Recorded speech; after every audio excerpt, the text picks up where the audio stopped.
කලවැද්දෙක් දාලා සම්බෝලයක් හදමුද? අනේ පුතේ මගේ නහය බර වෙලා බිමට නැවිලා සල්ලම් වෙලා තියෙන්නේ. ඉතින් ළමයි කලවැද්දෙක් අල්ලගෙන කැලි කැලි කපාගෙන කලවැද්ද වහනකම් වතුර දාගන්න ඕනි. වතුර නෙමෙයි ජෝ. ඊට පස්සේ ඒ කැලි තැම් වෙනකම් වහගන්න බැයි නම් ඉඳ ගනින් ඒ කුඩි. ඊට පස්සේ වංගෙඩිය අරගෙන එකට බබා හුකුම් පැටව ටිකක් දාගන්න ඕනි. දැන් කියන්න එපා නහයෙන් කතා කරනවා පොෂ් වෙන්න හදනවා තල්ලේ මූඩියක් හිර වෙලාද කියලා. යකෝ මට හෙම්බරිස්සව ගහනවා තොපිට වංගෙඩියෙන් හරිද? දැන් දාගත්තේ මකර කරපුතු නෙමෙයි මකර බෝල. මකර බෝල නැත්තම් මකර කරපුතු හරි දාපන් ඉතින්. දැන් දාගන්නේ අපේ ජනප්‍රියම විශේෂම අමුද්‍රව්‍ය මේ වේලගත්ත හුණු දෙකට කඩලා.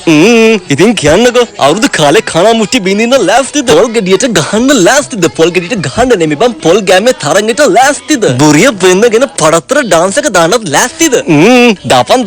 දැන් කියන්න එපා මම මේව අතින් අල්ලනවා කියලා. මේක කන්නේ මමයි අපේ ගෙදර කට්ටියයි විතරයි. ඒ නිසා කිසි ප්‍රශ්නයක් වෙන්නේ නැහැ. මොකෝ එහෙම කියලා උඹලා ගෙදර වැඩි ග්ලව්ස් දාගෙන යන්නේ නැහනේ. අනේ නික ඵලයන්ලම යන්න දෙන්නේ තොපිට පයින් දෙක. ඊට පස්සේ දාන්න පුළුවන් හැම සූත්‍රයෙම මේකට දැම්මට පස්සේ අපි කපාගත්ත කලවැදි මස් ටිකත් මේකට දාගන්න ඕනි. කොටපන් ළමයි හිතේ තියෙන තරහට දෙක කොටා ගන්න. ඊට පස්සේ කලින් හදපු ගුලියයි දැන් හදාගත්ත ගුලියයි දෙකම එකතු කරලා මික්ස් කරන්න. මික්ස් කරන්න කලින් අහවල් ගෙඩියක් අරගෙන මෙහෙම මිරික ගන්න.